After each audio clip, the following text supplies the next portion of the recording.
got out of the military October 28th, 2022. So that is officially 2 years ago, 10 months, and 3 days, because today is the 31st of August 2025.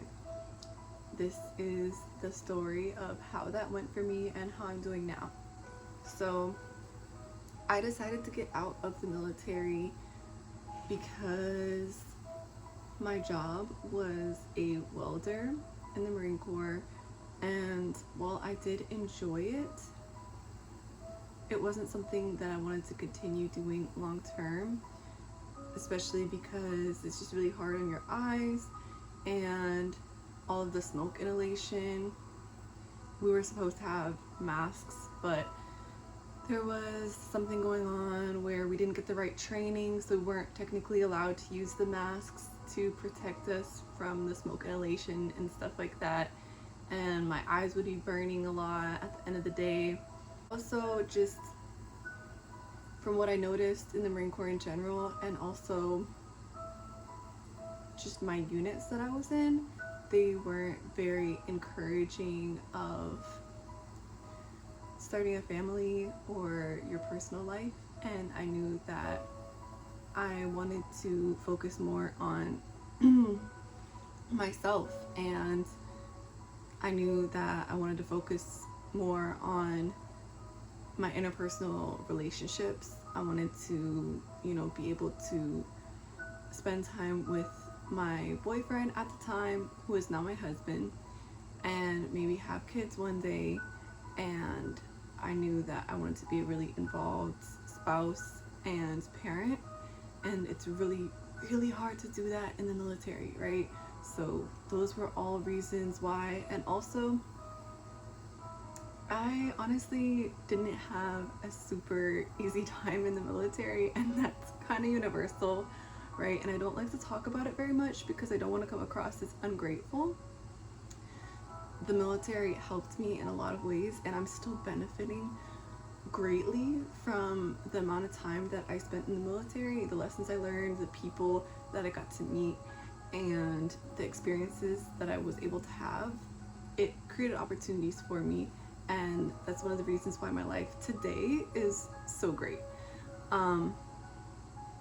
But inside the military, especially in the Marine Corps, because there's just not many women at all. It's literally less than 10% of the entire Marine Corps. And because of that, I stood out a lot, and with me standing out a lot, I got a lot of attention.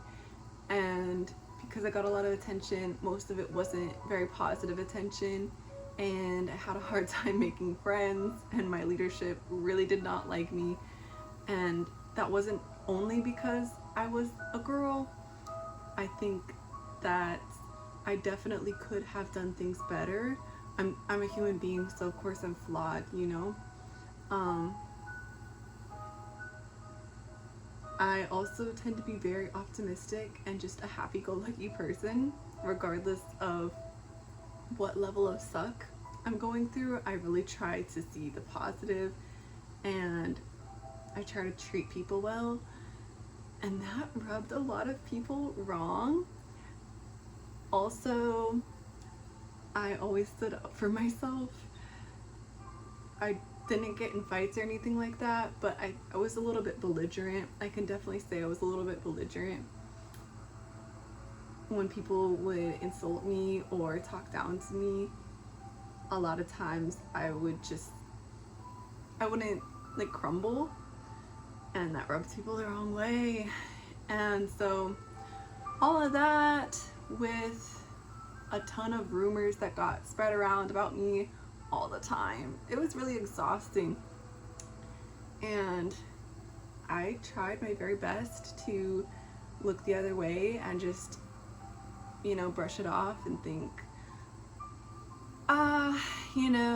can't control what people say, can't control what people think about me. I'm just gonna keep on trying to be the best possible person I can be, just gonna try to pray about it and pray for them, but I realized that the people who were spreading these rumors were actually affecting my career in the military, and it was forcing me to be put in like a different unit, in a different job position, and people in high up leadership places were making decisions on whether or not I'd get to be deployed or not. And the things that were influencing their opinions were some of the things that they were hearing about me. And it was disheartening, right? I was like, dang, I don't think that the Marine Corps is going to be for me moving forward. I think that I've taken what I can from this experience, and I want to just move forward on my own in the civilian sector and give that a try.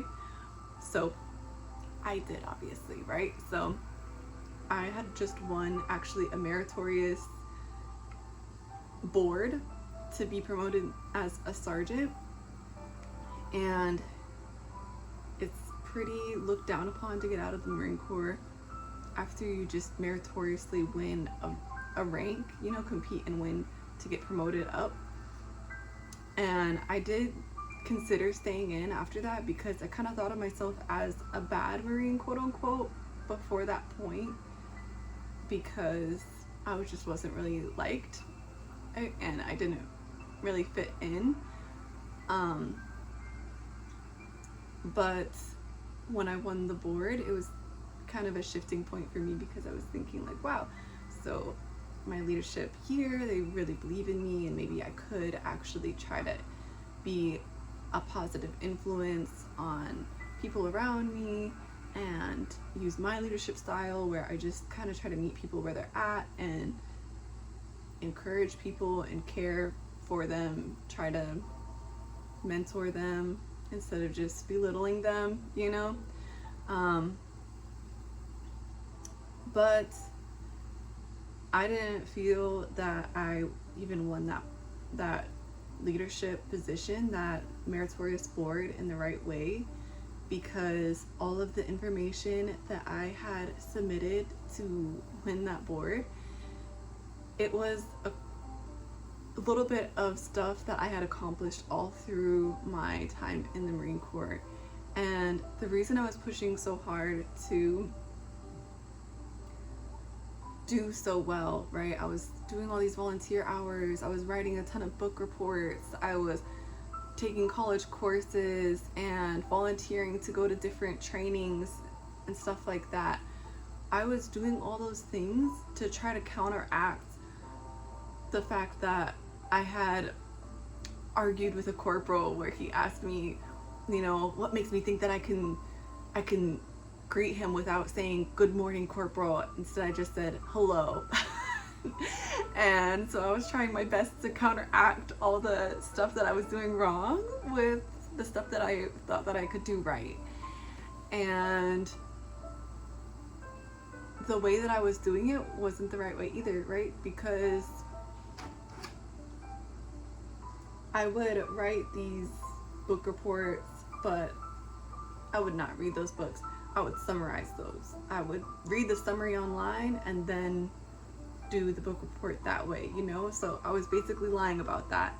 And I would do the volunteer hours, but I wouldn't go and pick up trash around base. I would pick up trash around base for a little bit, and then I would get bored, so I'd go pick up trash inside the barracks, you know, which is not what you're supposed to do.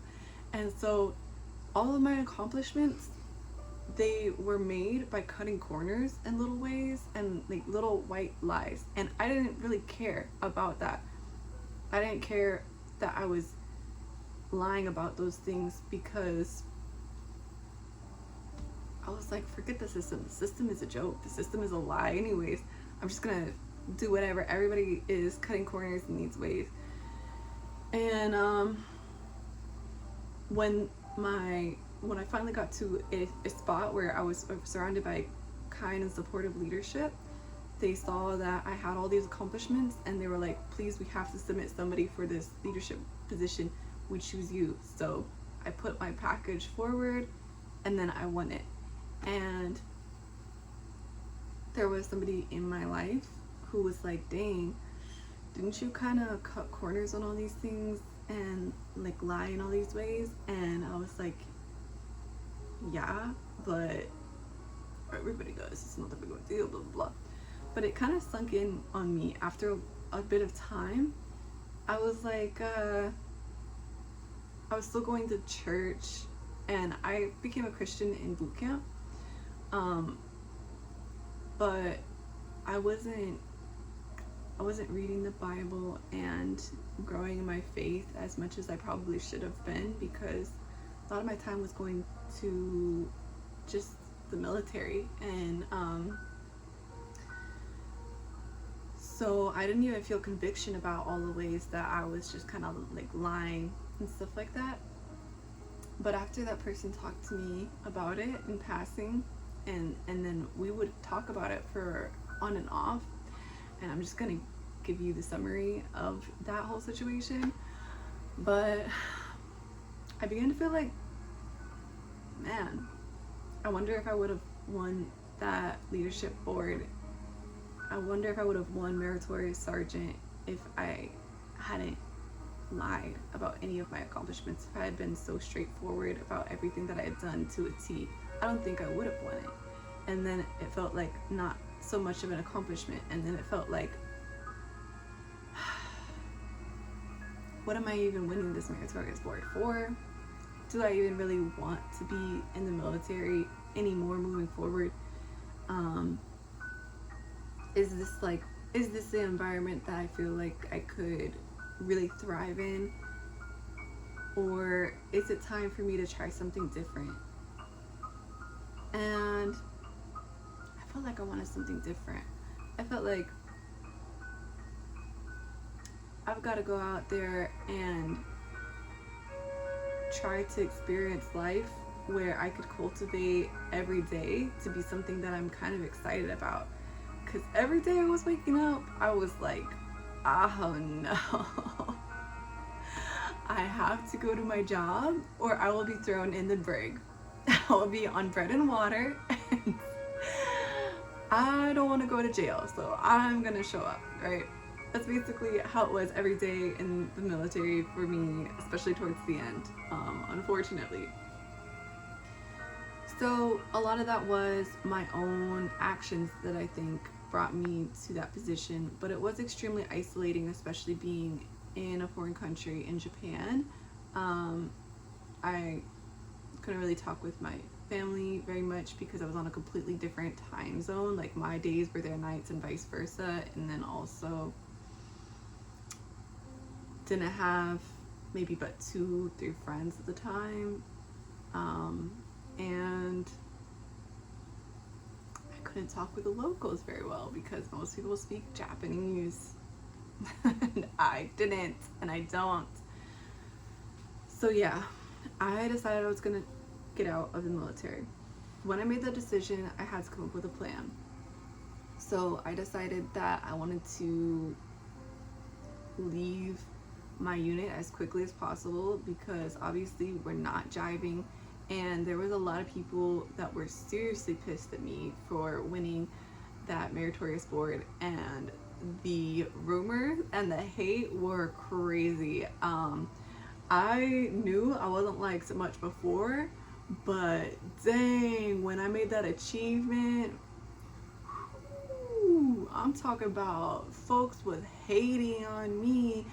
They were saying some crazy things like, oh, they were saying like, I know without a shadow of a doubt she slept with this person and that person, or she gave them this illicit favor and that illicit favor so that she would win this meritorious board. No, I'm not about to sell myself like that. That's so sad to even think. I would hope nobody would ever do that. I know that we live in an imperfect world, so I'm sure some people have done that before or do that, but it's actually kind of sad to assume that I would be succeeding because of that. But the thing is, I felt so much shame for the like white lies that I had told in my achievements to submit that package that I didn't even feel like I was in a standing position to even defend my name. And so although it didn't feel great, and I felt kind of like I was wearing a scarlet letter. It was like nonstop in my Marine Corps career. I just felt like everybody was like, look at that nasty girl. I don't know. I was just like, I'm gonna let them talk, because honestly I don't really have a leg to stand on. That's kind of how I felt about it, unfortunately. And now I'm at the place where I'm just like, I heard a preacher say one time, he was coming clean on about something that he had done in the past, where he had actually cheated on his girlfriend, and he was ashamed, but he was just talking about it in one of his sermons, and he said, you might not have done what I've done, but you definitely did what you did, and we are all the same height at the foot of the cross. And I'm gonna say that, I'm gonna preach that right now. We are all the same height at the foot of the cross, okay? My sins and things that I've done wrong, I am so guilty of that, but I talked to God about it, and I don't believe that I'm defined by my past. Just like, if and when you make mistakes, because we all make mistakes on the daily, you don't have to be defined by that either. We can all just repent of that and turn from that.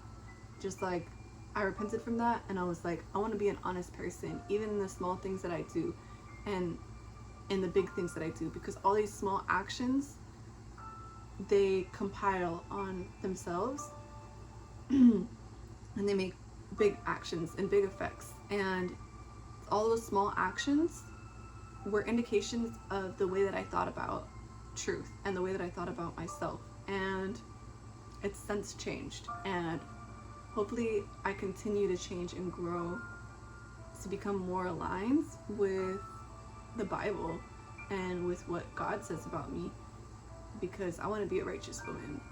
I want to be a positive influence on people, and I want to be known for doing God's work and for just loving people to the best of my ability. And all of my accomplishments in the military, outside of the military, all those things are just not that important to me. They're fleeting, right? Everybody's gonna forget about me once I'm dead, eventually, and it just doesn't hold any lasting value, right? If and when people think about me, it would be an honor to be recognized for just the fact that I give all the glory to God, and hopefully that has a positive influence on your life and pushes you closer to God, because I truly believe that that's the only way to get peace in this lifetime, and He's the answer. So back to the story.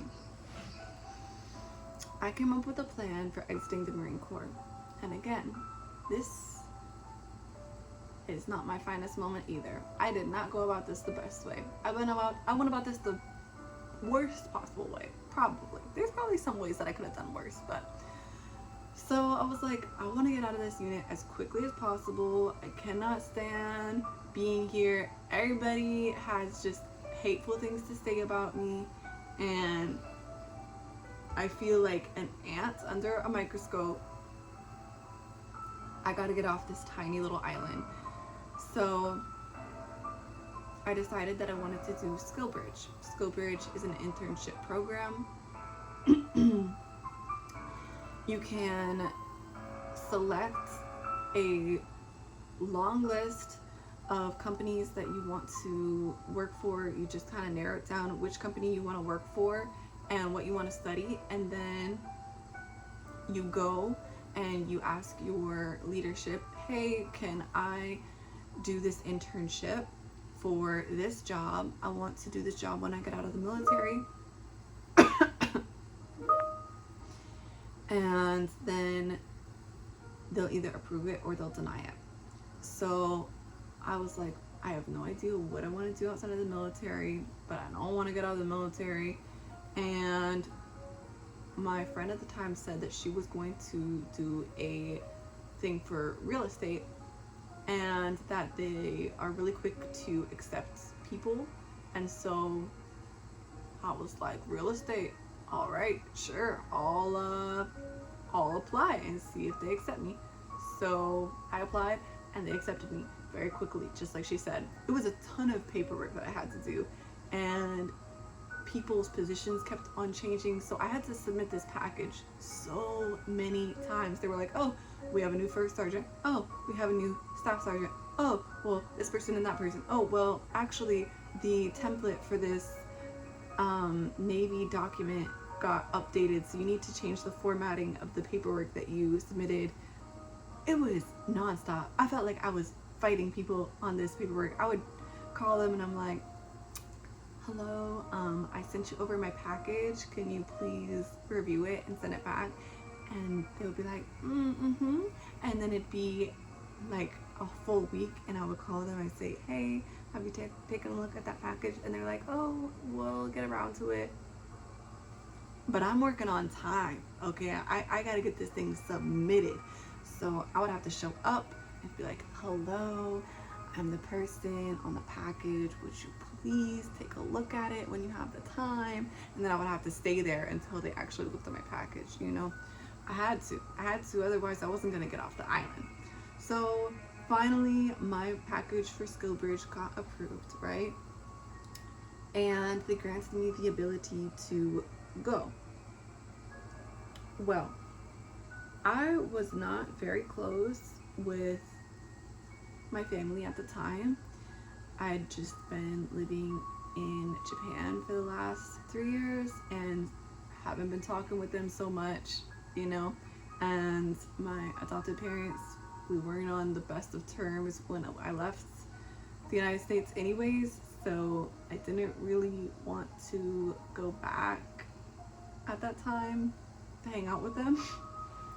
And so in my paperwork they required that I list out who I'm gonna stay with. It has to be me staying with family members basically wherever I go.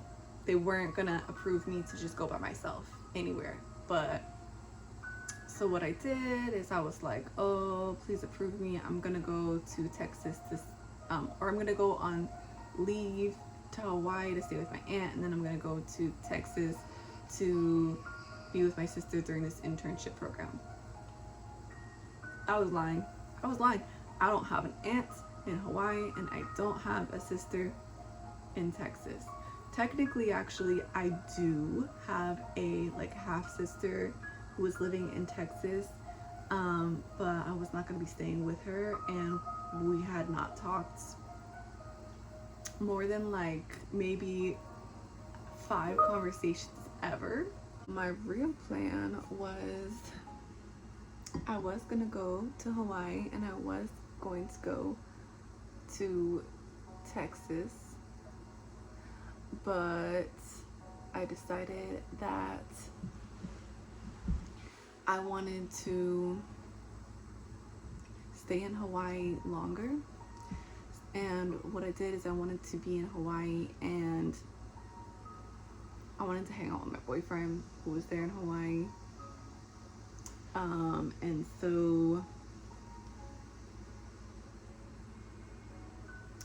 any kind of apartment or living situation, even if you rent a van in Hawaii, it is crazy expensive, and I knew I did not want to pay for that. So what I did, since I was still active duty, is I found out who the barracks manager was in Hawaii, and then I asked him if I could. He was the barracks manager over where like my boyfriend was at the time, and I was like, hey man, so I'm getting out of the military, but I know that you manage the barracks. Can I stay in one of the empty rooms that you have there, and in exchange I could help you like cleaning up some of the rooms, or you know, fixing up some stuff. Please let me stay for free. And he was like, all right, bet. So then I think the entire like 3 months that I stayed there in Hawaii, I helped him move some furniture around like one time. He was a super chill guy, and I kind of wish that I got to help him out a little bit more, but he was busy. He was like doing stuff, you know, and he even offered to let me stay in Hawaii longer. And I was like, yo, I want to do that. I want to stay in Hawaii because my boyfriend's here in Hawaii, and you know, I obviously have a couple friends here who are like in the military as well, and I'll just stay here. Perfect, right? Well, not so perfect, because this is what I did. This is where chaos really started to hit for this plan. I told my adopted grandfather, I was like, hey, I am going to be coming back to Alabama, and I'm gonna visit my parents there in Alabama, but I want to surprise them, so could you pick me up from the airport? I shouldn't have done that.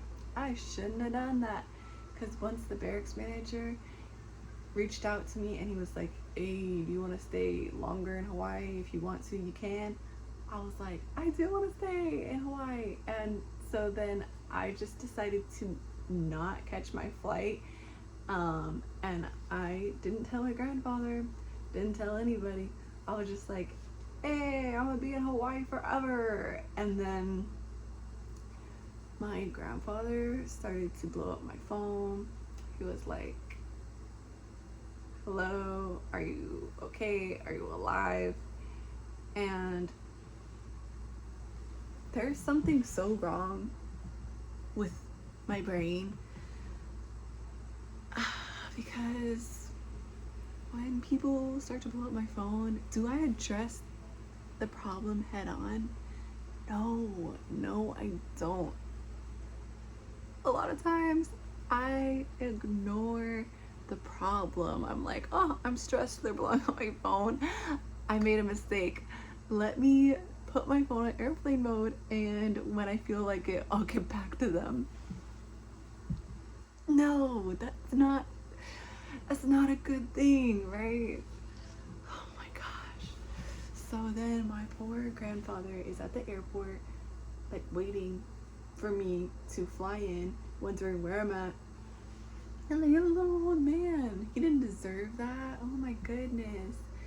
And so then my grandfather, because he is freaking out, right? He's like, something bad must have happened to her, because she's not responding to any of my messages or my calls, and who knows where she's at. He reaches out to my parents, and my parents are like, yo, that is weird. Oh no, she must be dead. And so my mom, she figured out how to contact my first sergeant at the time, and she was like, where's my kid? And he's like, what do you mean, where's your kid? I thought your kid was with you. And then she's like, that's crazy, because I thought my kid was with you. And then my first sergeant's like, oh crap. So then my first sergeant, such a headache, man. I was causing problems for everybody. So immature, not okay at all. So then my first sergeant calls like the officer of the day. The officer of the day calls my boyfriend. Gotta edit that out. Officer of the day is like, hello, do you know Elizabeth? And then he's like, yeah, I know that girl. And then the officer of the day is like, have you seen her lately? And he's like, I called her a while ago. He's looking right at me, and I'm like, oh no.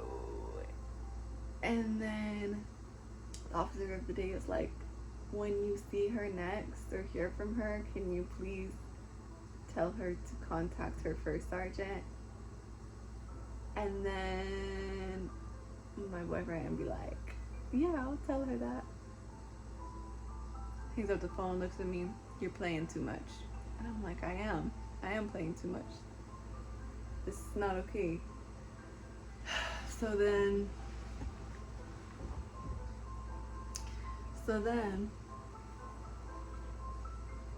I call my first sergeant, right? I'm like, no, I call my mom first.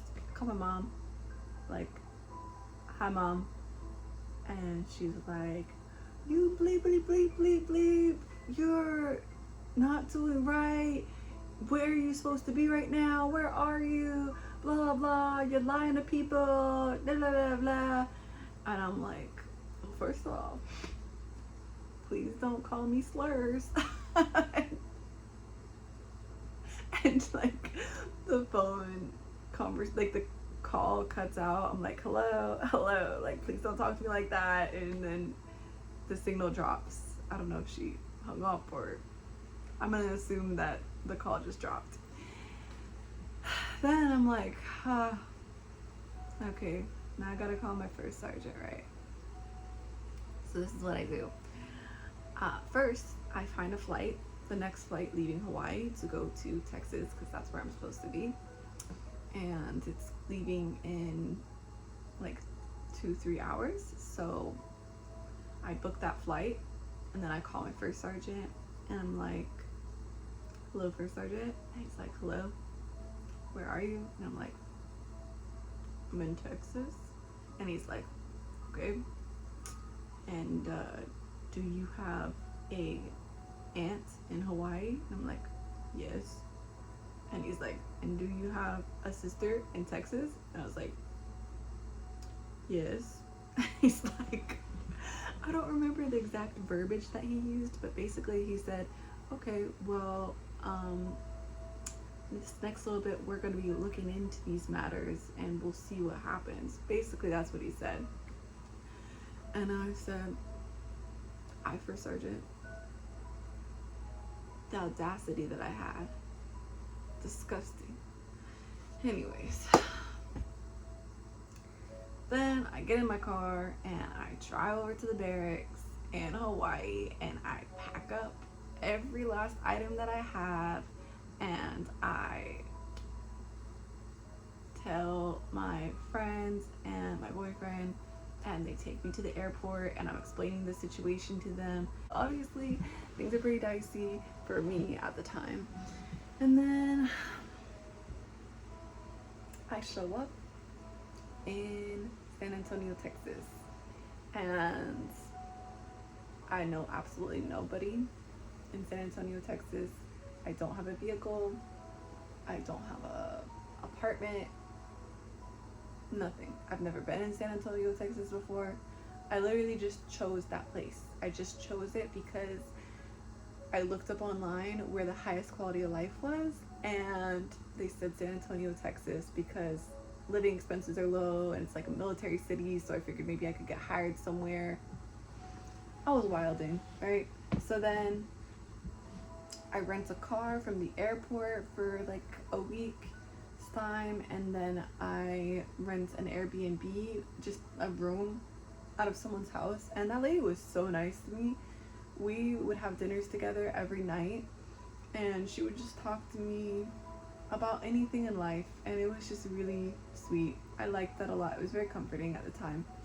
So during that week, I am driving around looking for apartments that are, cheap and that hopefully come fully furnished, and I find one, and I talk with them. They approve me, so I now have an apartment that is fully furnished. I know I only have the car for like one more day, and so I basically just buy a bunch of frozen ready to eat meals, and then I go stock the fridge at the apartment with that and return the car. And then I think I took like a bus back to the apartment, and then I was talking with the leasing office ladies. They were so kind to me, and they were like, so like, what are you here doing, blah blah blah. I was telling them all this stuff. One of the ladies from the office, we'll call her Peanuts. She did have a funny nickname, and it was a food, so we'll call her Peanuts. And Peanuts told me that she would take me to Walmart if I needed to go, and so I said yes, and that's when I went and I bought like a cheap little bicycle so that I could bicycle around town to get around. And then I got a little Starbucks job, and I was not eating outside of, I had a little bit of those groceries, right, the frozen foods that I stocked the freezer with, but that had long gone. And so when I started at Starbucks working those like 15 to 20 hours weeks, I was just eating whatever was going to be expired that day. They're like, this is food we're throwing out, and I was like, oh, that's crazy, like I'll take it. And then that was my meal for the day, basically. And yeah, I didn't tell anybody in my family or any friends or anything about how hard of a time I was having, because I was just super ashamed, and transitioning out of the military is going to be a challenge for anybody, and I was just bound and determined to do it by myself. Luckily, probably like 3 or 4 months into it, my boyfriend actually got approved for the same program, and he came to stay with me as well. And then things got a little bit easier because he was also like, obviously we were going 50-50 with groceries and stuff like that, so I was finally eating, and he was just helping me out with stuff. After that, I went to visit my family in Alabama, and I apologized to them for the headache, and they forgave me. That was great. I didn't get to talk with my grandfather at the time. He held on to that grudge against me for probably 2.5 years. Yeah. But I talked to him about it in person. I had to talk to him about it twice in person. The first time he was like, yeah, well, you're still on my crap list. And I was like, well, I get it. It was upsetting, I wasted your time. The second time I talked to him about it in person, he did forgive me. That was great because, I try to make things right with people when I can. I'm not a perfect person. I've never been a perfect person. And so I just missed the mark a lot, and it causes problems. Gosh. I quit my job at Starbucks after I got back from visiting my family in Alabama, because one of my managers messaged me, and she was like, I know that you've been having your shifts get covered lately by people, but you've had like 2.5 weeks of your shifts be covered by other people, and that's just too much. I know that I told you that you need to have covers for them, but we're gonna have to talk in person when you get back. And I was like, I read that, and I was like, I don't want to have that talk. I don't want to have that talk. That sounds ridiculous. That sounds like a talk I don't want to have. So I just never went back. And then she messaged me, and she was like, are you gonna come back? And I said, no. She said, normally people give a 2-week notice. And I said, okay. I was not very thrilled with that job.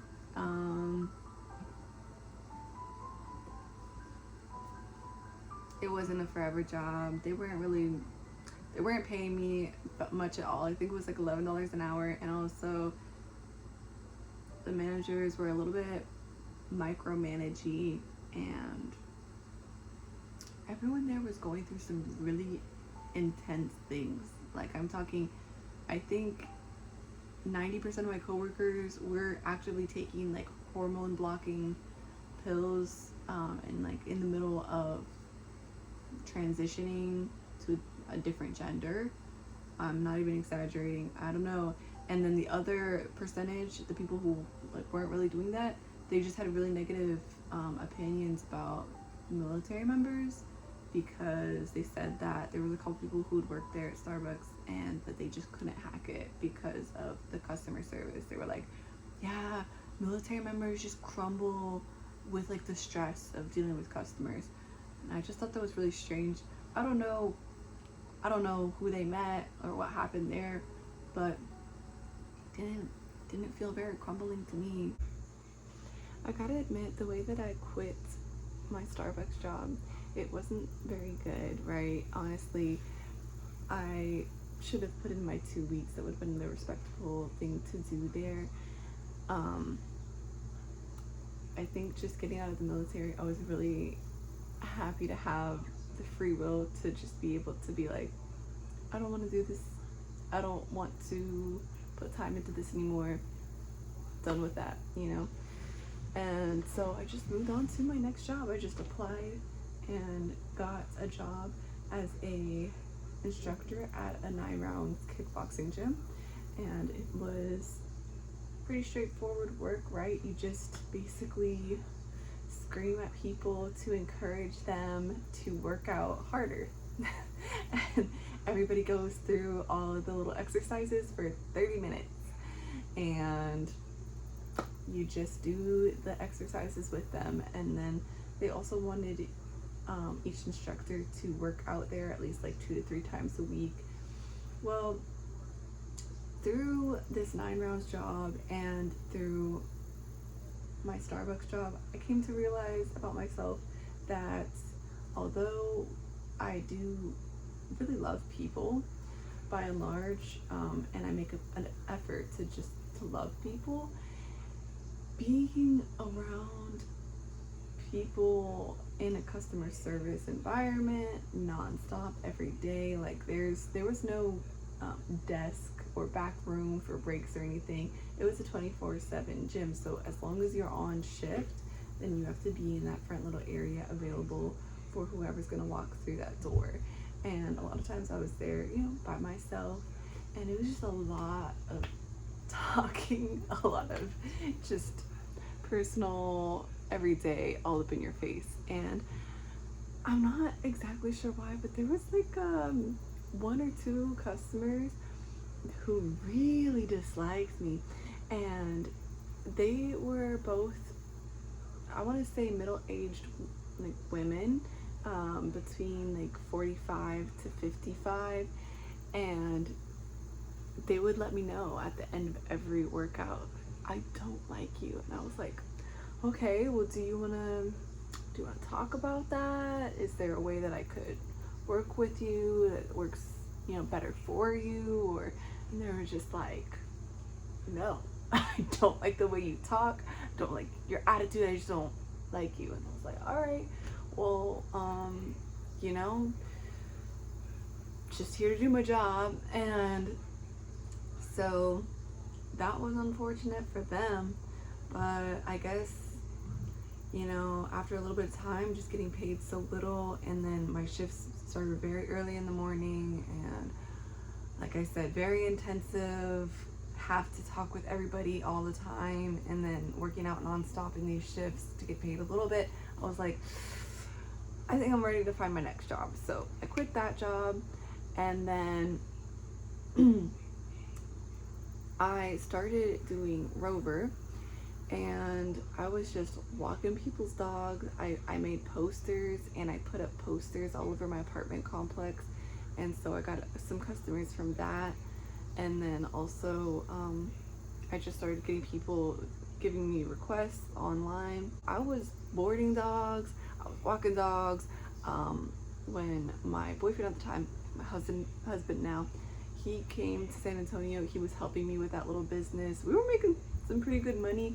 We started a little photography side gig as well. We would take pictures of the dogs. We would put them in little outfits, like around Christmas time, little Santa hats and stuff, and try to make like a little background and take pictures, and then ask the owners if they would like those pictures of the dogs after we were done taking care of them. And so we'd make a little bit extra money that way too.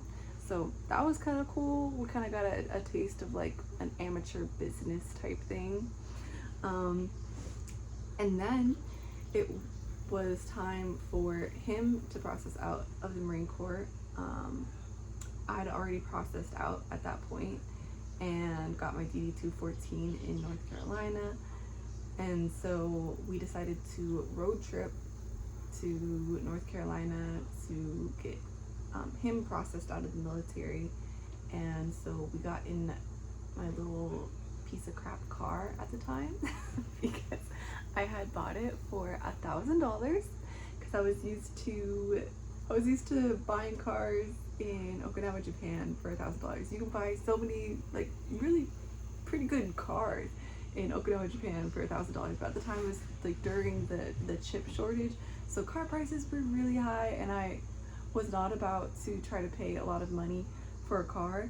So I bought a car for $1,000, and then I paid $6,000 to have somebody repair that car.